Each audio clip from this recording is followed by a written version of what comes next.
English with Rajasthani girls में आपका स्वागत है।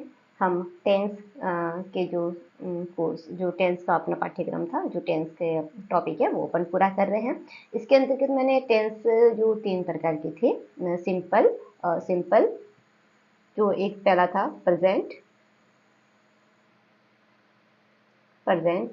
पास्ट और फ्यूचर।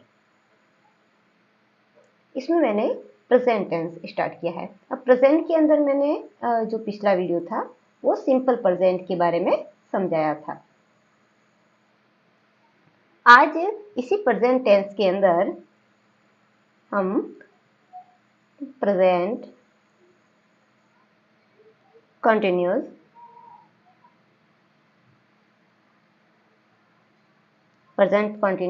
टेंस इसको समझेंगे। आज का आपने किसको समझना है, इसको। तो जो मैंने सिंपल प्रेजेंट इससे आगे समझाया था, उसमें मैंने आपको 2 तरह के वाक्य समझाए थे। एक सिंपल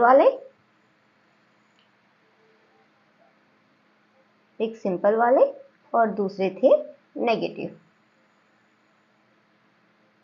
अब इसके अंदर इंट्रोगेटिव जो होते हैं, प्रश्नवाचक वाक्य होते हैं। प्रश्नवाचक वाक्य है वो जो अपन है वो इनकी मैं चारों के आपको एक साथ समझाऊंगी, क्योंकि अब सिंपल और नेगेटिव वाक्य बनाना सीख जाओगे तो फिर प्रश्न वाले वाक्य बनाने में आसानी रहेगी। तो पहले प्रेजेंट टेंस के चारों पार्ट पूरे करते हैं, उसके बाद हम चारों पार्ट के जो प्रश्नात्मक वाक्य हैं वो पूरे करेंगे, क्योंकि एक साथ तो ज़्यादा हो जाएगा तो फिर छोटे बच्चों को, जैसे 5th 6th 7th 8th वाला है, इनको समझने में थोड़ी दिक्कत आती है। तो पहले सिंपल बनाते हैं, सिंपल और नेगेटिव, और उसके बाद में हम प्रश्न वाले। अब प्रश्न वाले में 2 तरह के मिलेंगे। एक तो प्रश्न वाले सीधे प्रश्न वाले होते हैं, और एक होते हैं जो नकारात्मकता को साथ में लिए, यानी उसमें प्रश्न भी है और मनाही भी है उसमें, और WH वाले भी प्रश्न वाले वाक्य होते हैं। तो हम वो वाले पार्ट चारों सीखने के बाद में सिंपल टेंस के जो ये प्रेजेंट टेंस है, प्रेजेंट टेंस के चारों पार्ट सीखने के बाद हम इन्हीं चारों पार्ट के प्रश्न वाले वाक्य सीखेंगे। तो अभी अपना ध्यान सिर्फ सिंपल और नेगेटिव वाक्य पे होगा, ठीक है। तो आज हम इस प्रेजेंट कंटिन्यूअस टेंस का जो पार्ट है वो शुरू कर रहे हैं। किसका शुरू कर रहे हैं? प्रेजेंट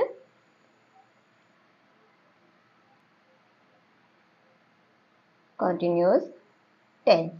इसमें क्या होता है, कौन से वाक्य होंगे इसमें? इसमें वो वाक्य होंगे जो जैसे जो अभी हो रहे हैं, जस्ट अभी, जैसे अभी जो काम हो रहा है, अभी हो रहे कार्य को बताने के लिए, अभी हो रहे कार्य को बताने के लिए, यानी जो अभी काम चल रहा होगा उसके बारे में बात हो रही है, तो वहां पर आपको कौन सा टेंस है? वो आपका प्रेजेंट कंटिन्यूअस टेंस है।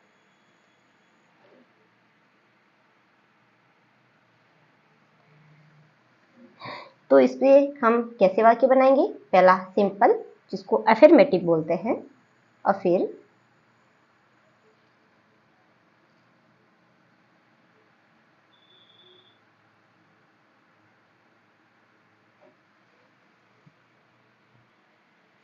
सिंपल वाले जो वाक्य होते हैं उसको हम अफर्मेटिव, ठीक है, अफर्मेटिव यानी ये सामान्य वाक्य है। तो इसके वाक्य हम किस प्रकार से बनाएंगे? तो सबसे पहले उसमें आपको सब्जेक्ट लेना है, फिर इज, आर और एम। ये मैंने आपको पिछले वीडियो में हेल्पिंग वर्ब वाला जो था उसमें समझाया था, आज फिर से समझा दूंगी। इसके साथ वर्ब की फर्स्ट फॉर्म, उसमें आईएनजी, और आईएनजी के साथ में हम जोड़ेंगे ऑब्जेक्ट को। सब्जेक्ट जो नाउन प्रोनाउन है, ये आपकी हेल्पिंग वर्ब है, क्योंकि जब वाक्य बड़ा होगा, जब काम बड़ा होगा तो आपको मदद के लिए किसी को बुलाना पड़ेगा। तो जब वाक्य बड़ा है तो ये यहाँ पर मदद करने आएंगे।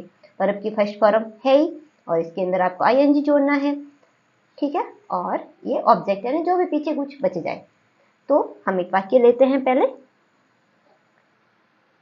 हम सब अंग्रेजी सीख रहे हैं। हम सब क्या सीख रहे हैं? हम सब अंग्रेजी सीख रहे हैं, तो हम सबको क्या कहेंगे? हम सबको कहते हैं वी। क्या कहते हैं? वी। तो अपने पास सब्जेक्ट क्या है? वी। और ये वी क्या है? ये एक प्रोनाउन है, क्योंकि नाउन होता तो जरूर ही यहाँ पे किसी व्यक्ति का नाम आता, किसी प्लेस का नाम आता, ठीक है। लेकिन उनके स्थान पर, व्यक्तियों के नाम के स्थान पर ये आ रहे हैं प्रोनाउन, ठीक है। तो यहाँ पर ये हम सब का क्या हो गया? वी हो गया। अब हम सब तो आ गया, सब्जेक्ट तो आ गया, अब आएगा इज, आर और एम। अब इज, आर, एम का क्या है देखते हैं इधर। जो इज है वो किसके साथ आता है पता है? ही, सी और इट के साथ। फिर आर किसके साथ आएगा? आर आएगा यू, वी और दे के साथ में। तो एम किसके साथ आएगा? एम आएगा आई के साथ में। मैंने आपको पिछले भी एक दो, इससे पहले का दो वीडियो जो पहले के हैं, दूसरा या तीसरे नंबर वीडियो, उसमें मैंने हेल्पिंग वर्ब में इनके दोस्त बताए थे कि ये इसका दोस्त है, ये इनके दोस्त है, ये इनके दोस्त है, और दोस्त ही दोस्त की मदद करने आते हैं। अब वी की मदद करने कौन आएगा? इस हिसाब से वी की मदद करने आएगा अपने पास में आर। तो इज, आर और एम, इन तीनों में से हमको एक को लेना है, तो इसके दोस्त को ढूंढना पड़ेगा, और वी का दोस्त है आर। वी का दोस्त कौन है? आर। तो हमने आर लिख दिया, यानी ये काम भी हो गया, ये भी हो गया। अब वर्ब की फर्स्ट फॉर्म। वर्ब यानी कि कौन सा काम हो रहा है। वर्ब का मतलब है कौन सा काम हो रहा है। तो काम हो रहा है सीखने का, और सीखने को क्या कहते हैं? Learn, LEARN। वर्ब हो गई। अब वर्ब के अंदर आईएनजी जोड़ना है। आईएनजी क्यों जुड़ रहा है ये मैं आपको बता रही हूँ। उसके बाद वी आर लर्निंग, ऑब्जेक्ट होता है जो पीछे बच गया, यानी कि ये सीख रहे, आ गया, हम सब आ गया, हेल्पिंग वर्ब आ गई, पीछे बचा अंग्रेजी। अंग्रेजी को आप क्या बोलते हो? इंग्लिश।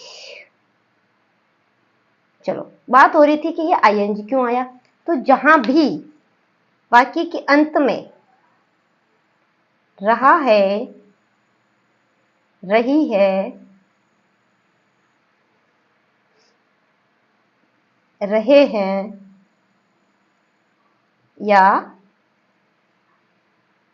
रहा हूं, कुछ भी आ जाए, तो वहां पर आपको उस वाक्य में आईएनजी जोड़ना है। तो वर्ब के फर्स्ट फॉर्म में आईएनजी आ रहा है, इसका मतलब ये है कि वाक्य के अंत में रहा, रही, रहे हैं। और इसके साथ में जो हेल्पिंग वर्ब आएंगे, आईएनजी आएगा तो हेल्पिंग वर्ब पक्का आएगा, ये ध्यान रखना। वाक्य में आईएनजी है तो यहाँ पर हेल्पिंग वर्ब पक्का है।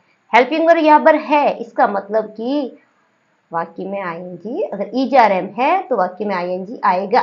इस बात को आप थोड़ा धीरे धीरे प्रैक्टिस करेंगे अपन ये वाक्य बनाने की, तो अपने से हो जाएगा। ज़्यादा ये नहीं वो करना कि मुझे समझ में नहीं आ रहा, नहीं आ रहा है तो एक बार आप दोबारा इस वीडियो को आप देख सकते हो, और फिर भी कुछ समझ में नहीं आया तो आप कमेंट कर सकते हो इस वीडियो में। मैं आपको जो भी आपका प्रश्न है या जो भी आपने वाक्य बनाया वो सही नहीं बना, क्या दिक्कत आई, तो आप मुझे पूछ सकते हो कमेंट में, ठीक है, और आपको जवाब दे दिया जाएगा।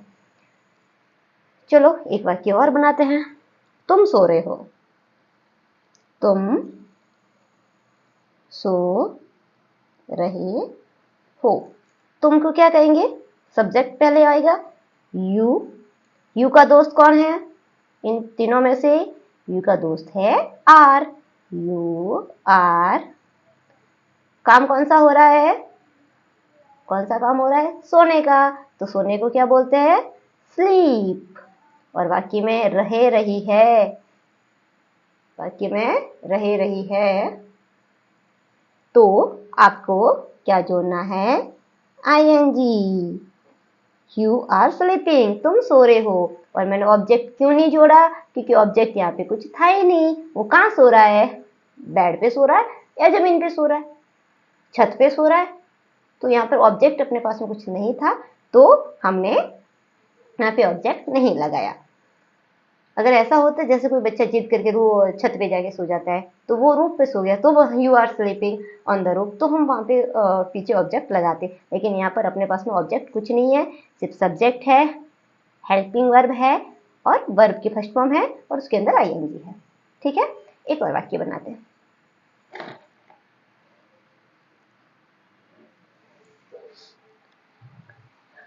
मैं जोधपुर से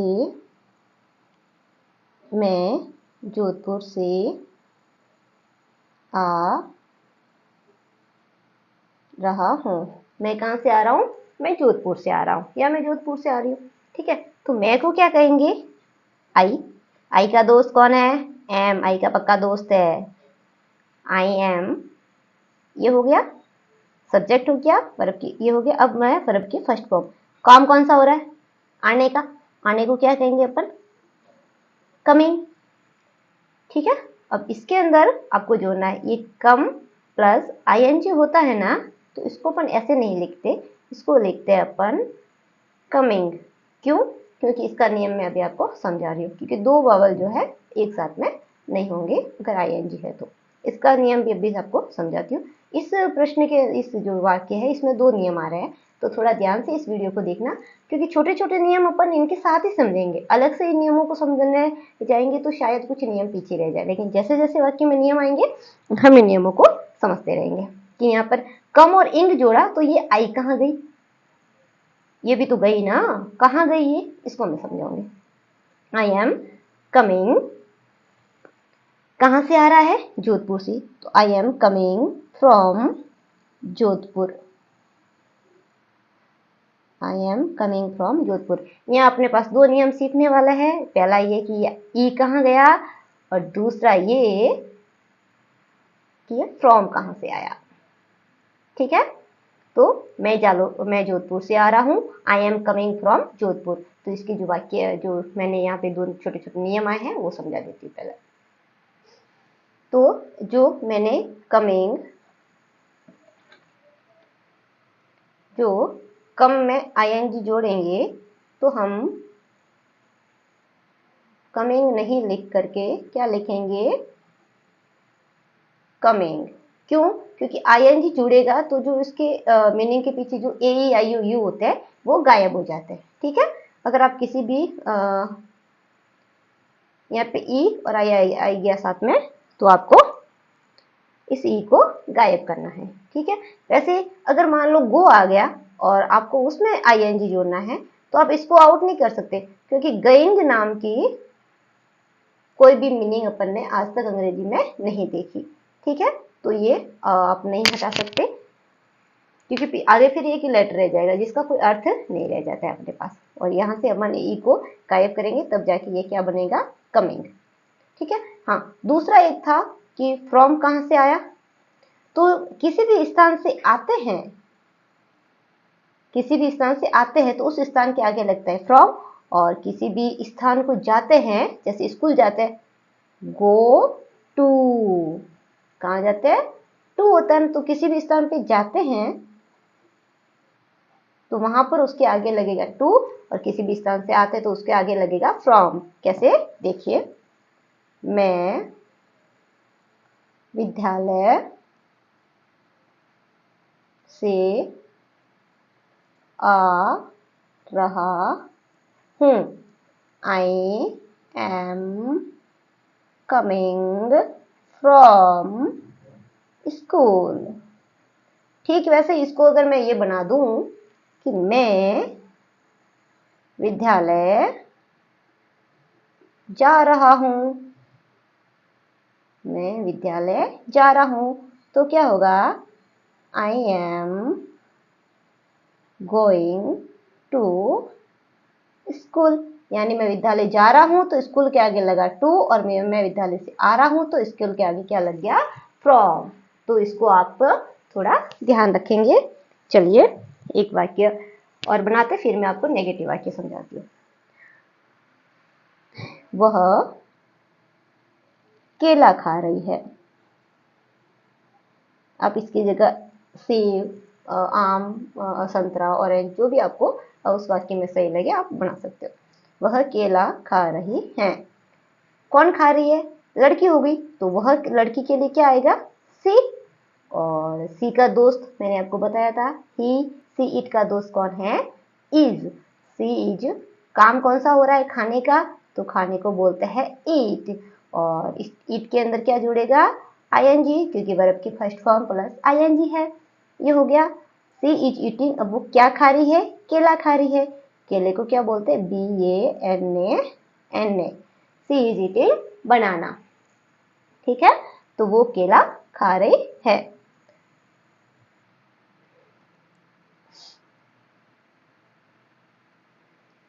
तो ये अपने सिंपल वाक्य थे। अब अपन इसको ये वाले जो वाक्य थे वो सिंपल थे।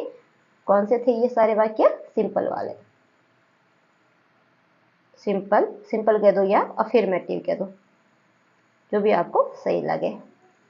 ठीक है, अब अपन बनाते हैं नेगेटिव।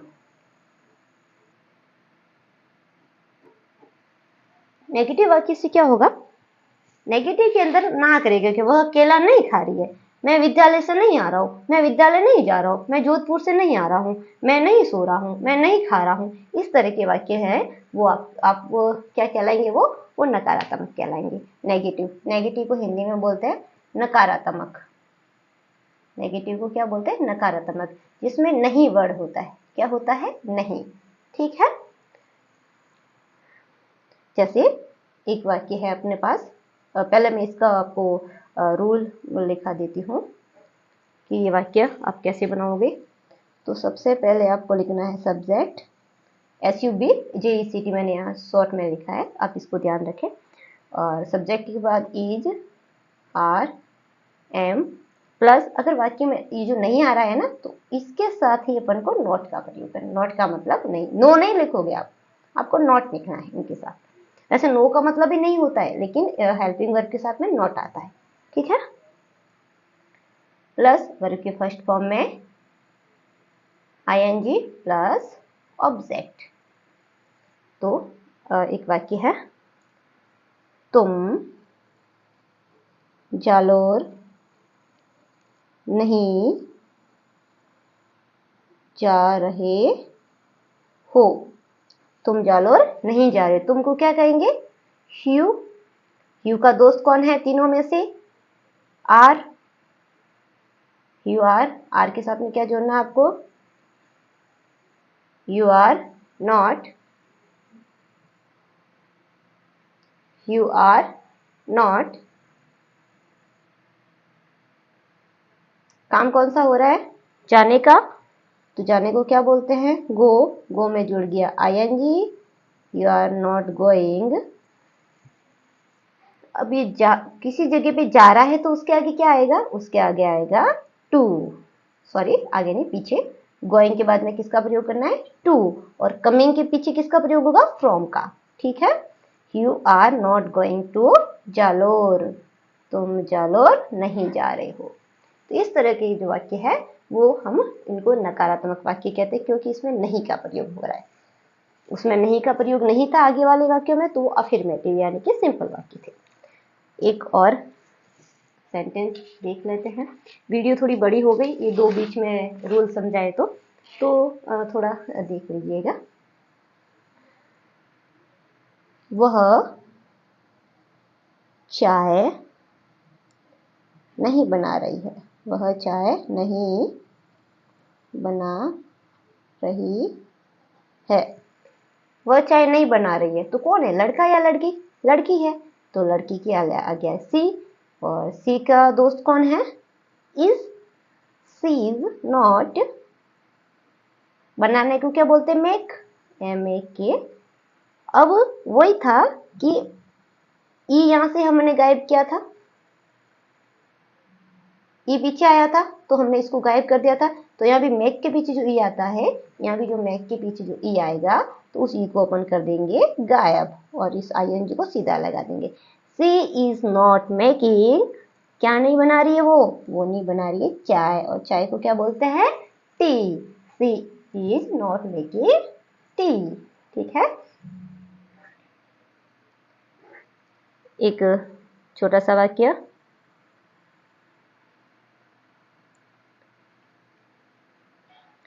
वह अब नहीं सो रही है, वह अब नहीं सो रही है, वह अब नहीं सो रही है। वह को क्या बोलते हैं? लड़की है तो सी इज। सी का दोस्त कौन है? सी का दोस्त कौन होगा? इज। She is. इसके बाद में अपन को क्या लगाना है? Not. She is not sleeping. काम कौन सा हो रहा है? सोने का। आईएनजी मैंने जोड़ दिया। सी इज नॉट स्लीपिंग नाउ। वो नाउ का मतलब होता है अब। वह अब नहीं सो रही है। या आप ऐसे भी लिख सकते हो कि वह अब टीवी नहीं देख रही है, तो she is not seeing TV now. ठीक है, या सीइंग की जगह वो आप वॉचिंग कर दो। वॉच और सी दोनों का मतलब देखना होता है कि वह अब नहीं सो रही है। इसी तरह वाक्य आप बना सकते हो कि वह अब टीवी नहीं देख रही है, तो she is not watching TV now. वह अब नहीं नाच रही है। She is not dancing now.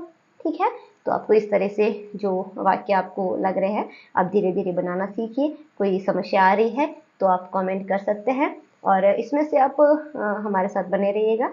Network issue के कारण ये वीडियो थोड़ी एक दिन लेट आई। आगे से कंटिन्यू पर डे आएगी, आप आराम से देख सकते हैं।